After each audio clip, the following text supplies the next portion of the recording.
You know, you got to keep your humor, right? Basketball is indeed tough, but a game of fun as well. What I admire regarding it is that this is a game of genuine competitiveness, wherein coercion is prevalent and strength, agility, intelligence, and altitude reign supreme. To perform in basketball at an elite level, you must have unrivaled intelligence and intellectual ability. But occasionally, whether on purpose or unintentionally, things just wind out to be amusing, because basketball is a league characterized by passion and earnestness, but often consumed by its amusement. Reliving some of the craziest moments in NBA history was entertaining. There are famous jokesters in this sport, such as Charles Barkley and Shaquille O'Neal, who have swept the globe by storm with comments and sound bites that could be the subject of their slideshows.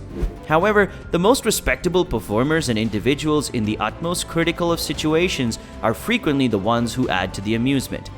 Putting together a script like this is sensitive and challenging, but it also takes a lot of entertaining situations. First, the ball gets tossed in, then you glance away and the ball ends up hitting you in the face, breaking your spectacles. LeBron James picks up the spectacles, places them on, and makes an odd smirk. Rebound, finds Luka and fouled hard from behind. Oh no! Then there was Carmelo, who was attempting to make a shot. What exactly happened there? Tucker then jumped straight fist into the back row to say hello and tumble all over the audience.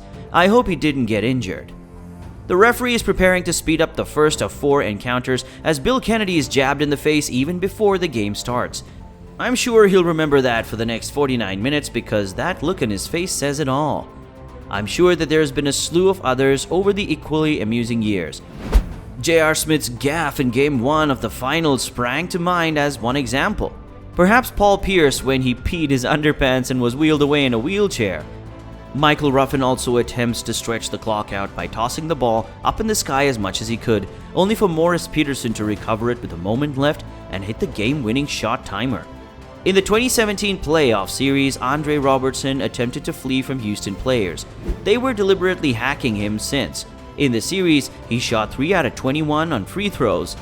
Here's another one, albeit it's probably not the most hilarious though. Juan Waffer is celebrating his failed dunk when he collides with Jermaine O'Neal, resulting in a traffic ticket. When Kyrie gripped Brandon Knight's ankles, he was whooped for a lengthy time.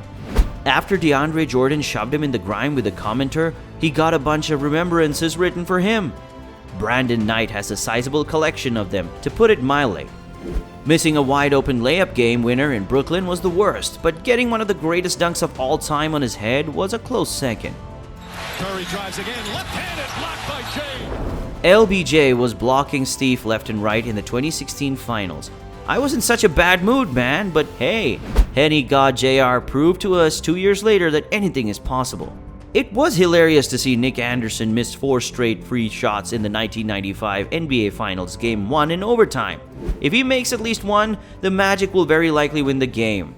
All 4 were missed by the dude. I'm not sure all other NBA players have ever had a more humorous moment. Do you recall when Kawhi Leonard ripped the ball from Ben McLemore's hand twice in a row?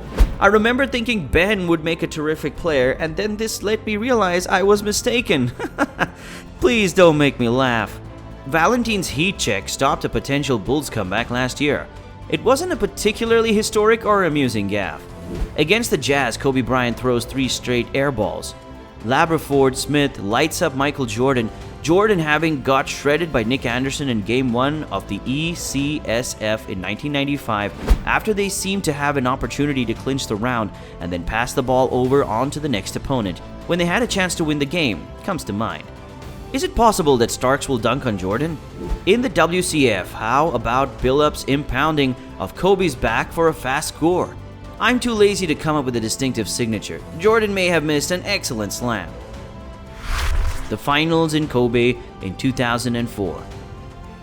I wouldn't call Kobe's 3 airballs the most hilarious because he was a sophomore and far from the top player he would become later. Those airballs most likely helped you improve in the long run. Imagine watching the Rockets game on one end while Andre Drummond missed free throws after free throw after free throw on the other. When Detroit played Houston in January 2016, Drummond was fouled a ridiculous 21 times. The Rockets' hack-a-Drummond strategy ultimately failed. and Drummond was unable to hit more than 13 of his 36 tries, and the Rockets were unable to win the game. After squandering a slew of attempts, most individual players grow scared to shoot, but that part of James Harden's brain seemed to be empty. On 6 times, Harden has missed a game-high 16 three-pointers. During that stretch, Harden went 1-17 from three-point range in a crushing defeat to Orlando, despite finishing with 38 points, 12 assists, and 9 rebounds. Classic Harden. Damon Stoudemire, who played for the Portland Trail Blazers in 2005, was the only second player to attempt that many home runs in a tournament. This was an exceptionally remarkable achievement in 2005, when most squads only tried 16 three-pointers per game on average. It's just not your evening more often than not. Brook Lopez can speak to that, as he went 0-12 from three-point range against the Suns the previous season. To add salt to Lopez's injuries, the Bucks were defeated by just 2 points. I'm not trying to mention the first remark. Nasir Little said, "I don't want to say the very first one, since it was the first time I was ever like, Great job diving without the basketball this time. what?" Well, Drew Holiday just slammed on me, and it just took me off by surprise. Drew isn't a big dunker. As a result, I'd be caught by surprise. Why dunk on me? I thought. It wasn't one play that made me laugh the most. It happened during a game in which we were playing Houston, and they were not guarding me, and I was simply missing, and I was like, I got you. And it wasn't simply for a split second. I simply thinking, damn bro, as it were. It's a dreadful sensation. You, on the other hand, were like wide open. You're pumped pretending, and you're just thinking, bro, I'm a little feeble. It's not a pleasant sensation, buddy. And they're like literally not protecting you at all during the tournament, and I'm always wondering, I'm not even inside, and I'm not even missing beautiful. I'm missing awful. That was probably the most I'd ever been like, Ben Wallace is without a doubt one of the best defenders of all time, but putting the ball in the hoop was never his strong suit, particularly when he was standing behind the free throw line. Kyle Lowry. It was an interesting move. I don't think I've ever seen it. Wallace made 49% of his free throw attempts in his greatest performance and only 30 basis points in his poorest. What transpired at the Eastern Drills Sessions training may potentially become a separate performance. Taking part in NBA choreography, Shaquille O'Neal, who weighed 300 pounds and stood 2.16 meters tall, was infected by a dancing bug in 2007 and performed moments that no one expected from a player of his stature. LeBron James stepped in a few seconds afterward until Dwight Howard and Shaq fought it out in the final. With utmost regard to the other 2 candidates, Shaq won handily in this dance-off, and future events will require judges and formal scores.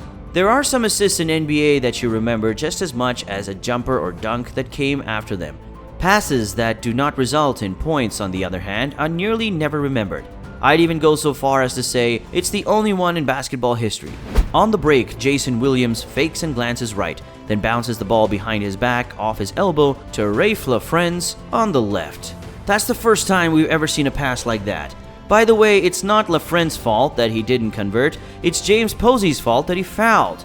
To most trivia buffs out there, the second man on the fast break was a guy named Dirk Nowitzki, who Jay will feign the ball to on his right. You can also let me know what you think of these hilarious moments I shared with you, and you can subscribe to our YouTube channel for more fantastic NBA reading material for all you NBA fans out there.